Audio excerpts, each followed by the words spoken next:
And of course, now the table is gone and you can't begin the chain of events to escape. Here's a version where there are no bars, but you can't actually get to the well. And then a version where the inside of the prison is the outside and the outside is the inside. Let me just blink you real quick through a few more of these. I mean, he really unloaded on this prison idea. There's nearly a dozen of them. Personally, I think it's awful to watch this, to see a person basically unraveling through their work. And for what? Like, at what point do you just go, maybe there are game ideas other than this prison that I could be working on? But Coda doesn't have that voice telling you to stop, that particular mechanism of defense against yourself. Without it, you just spiral.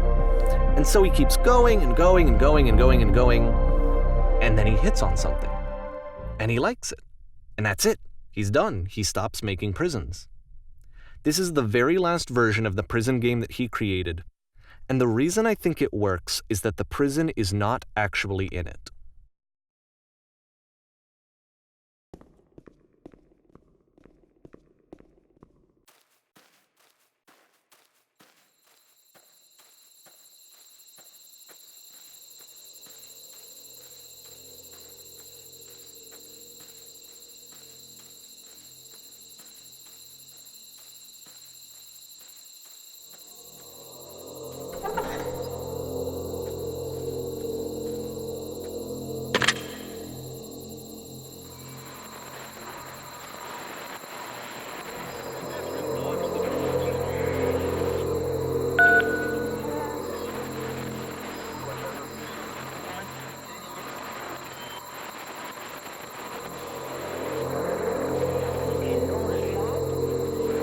It's a conversation.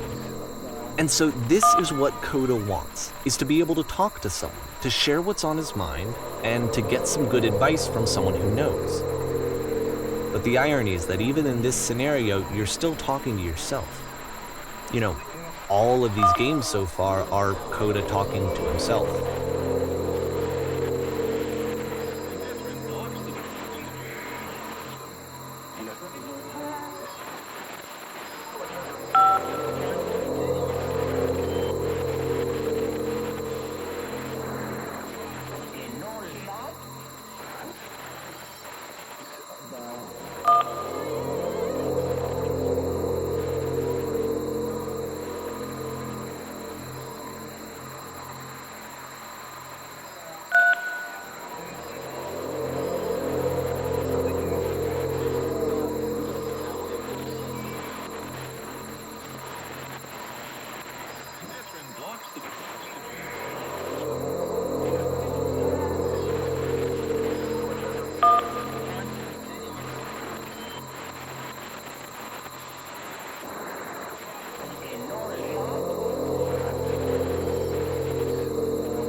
I can see why he considers this a fitting conclusion to the prison games.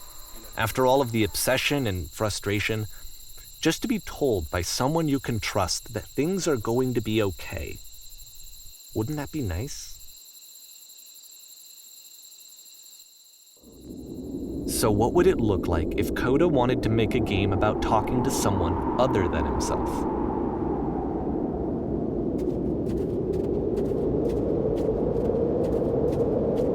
To me, this environment is meant to represent Coda's puzzle, with the two doors on either side and a dark transitional space between.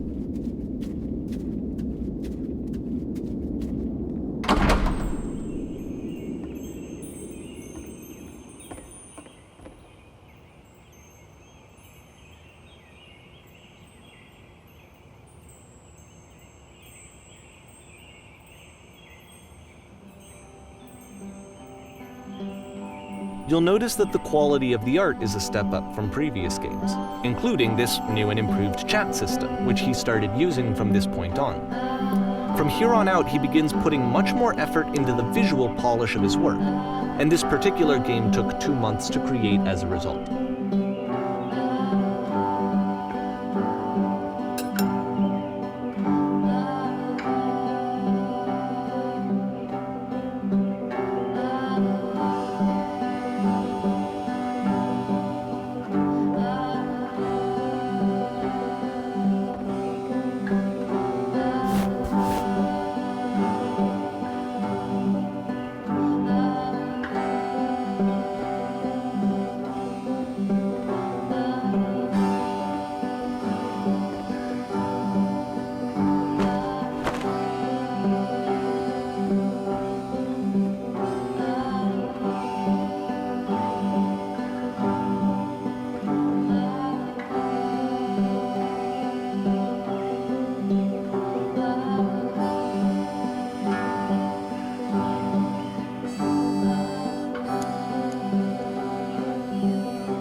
After the intense set of prison games, this house cleaning level almost feels like cleansing.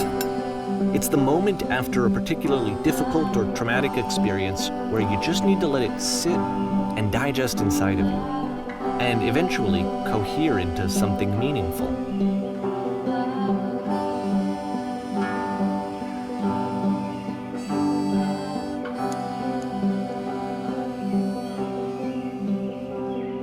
I know that Coda really liked this game. Of all of his work, actually, this was the only one that he called me up to ask me to come over and look at it. This was during a period of a few months where he was like grossly happy all the time, just walked around with a constant smile on his face.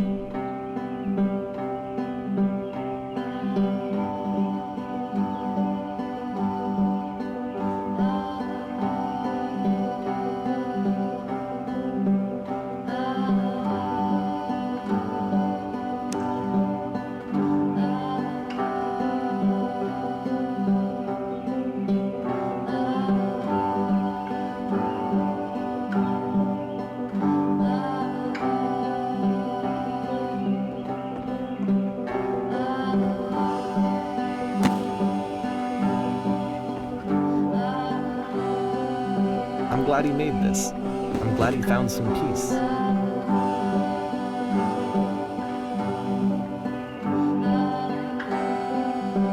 But, of course, it can't last. The music stops, your companion is gone, it's time to leave. The door at the top of the hill is now open as well. Again, you can't stay in the dark space for too long. You just can't. You have to keep moving. It's how you stay alive.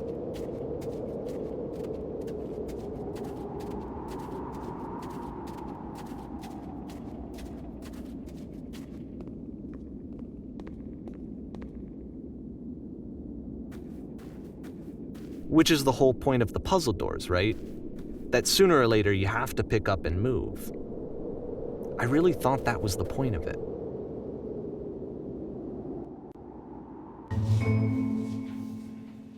This one gets a bit goofy.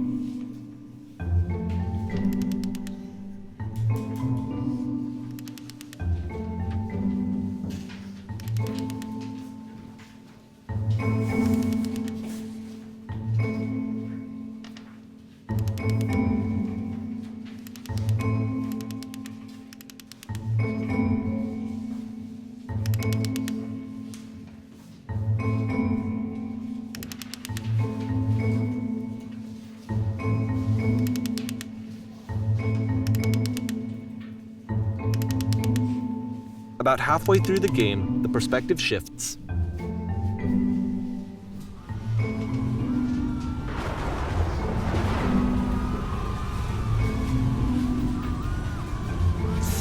And you play as the teacher. And suddenly, you discover that your teacher is just as bigoted and afraid as you are. Oh, and also you can move around the classroom now.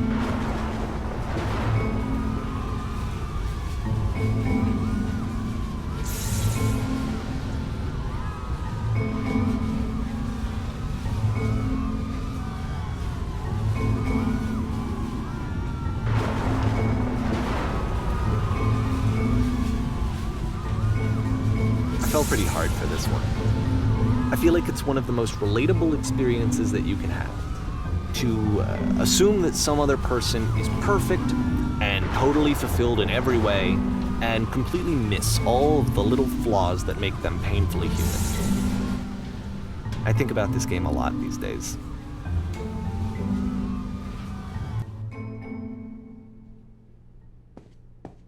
This one took a lot longer than all the others for Coda to make. It was 4 months between this and the last one. That's twice as long as it took him to make any other game before this, and it's not like it's particularly complex, so I remember I found that a little strange at the time.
The game ends with this eerie premonition of what's going to happen next in Koda's life.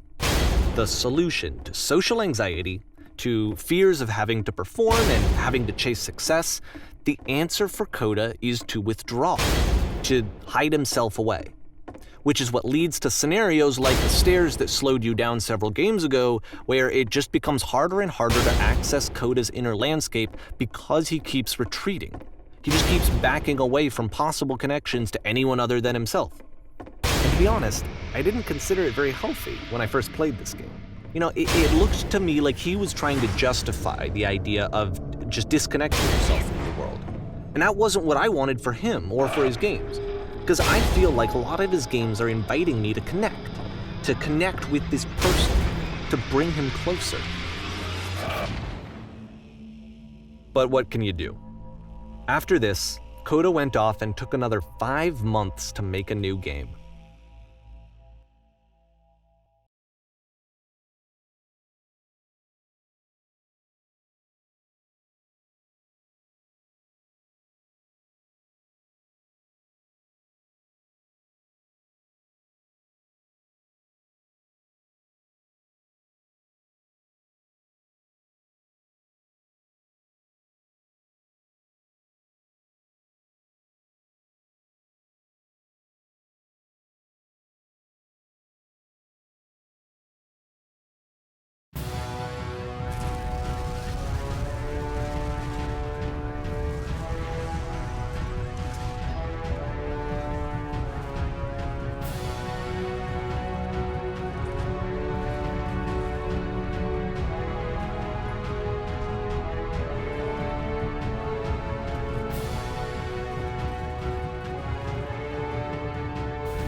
You should probably open your eyes if you haven't already. It's pretty much impossible to solve otherwise. And there is a solution, by the way.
Like I said, I was getting concerned. First off, he's never been this explicit in his work about exactly what he's thinking. So where's that coming from? But then even weirder, his work has potentially stopped being an outlet for him. Not like he's having trouble iterating on ideas, but he literally just can't think of new ideas anymore. And in person, he was being a lot more distant than usual. Like, you know how sometimes a person will just deflect anything that you say in order to keep themselves disconnected all the time? It was that kind of thing. Here was the point in my relationship with Koda where I really started to wonder if he needed my help in some way. His games are going to get more desperate from here on out. After this game, it's almost 6 months before he finishes something new.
If the last game featured Coda talking explicitly about his creative frustrations, this one turns it up to 11.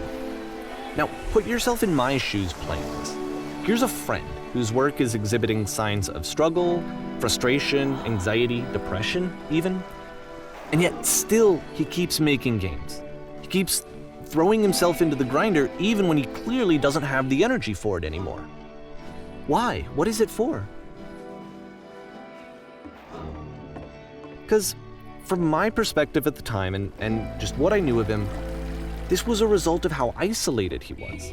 He was in his own little bubble, just sitting at his computer all day, not really showing these games to anyone, not releasing them onto the internet, and so he didn't have anyone outside of himself to connect with. He had no outlet to ground himself on.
You can't talk yourself out of loneliness.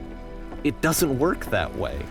You can't be the one writing both the questions and the answers. Then there's no movement. Then there's no circulation. If all of your anxieties are being channeled into your work, then if the work ever fails, you have no backup and you're just going to crash.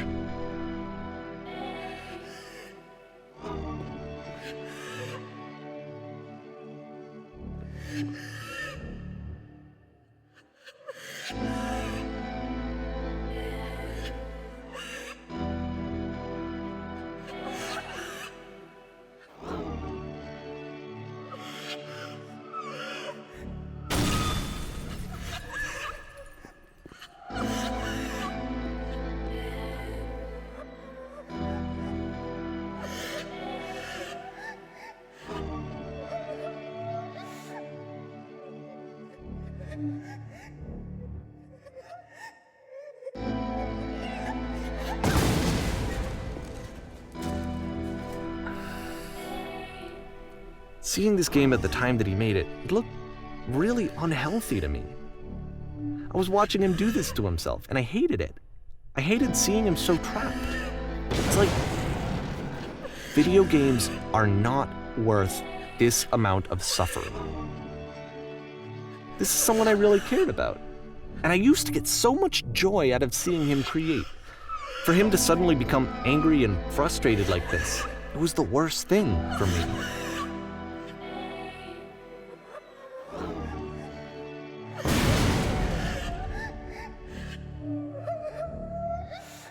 I don't know. This is what I felt at the time. I don't know how else to explain it. I wanted it to stop more than anything. I had never felt so rotten. I needed more than I had ever needed anything for this to stop. But it didn't stop. After finishing this one, Coda takes another 7 months and comes up with a new game.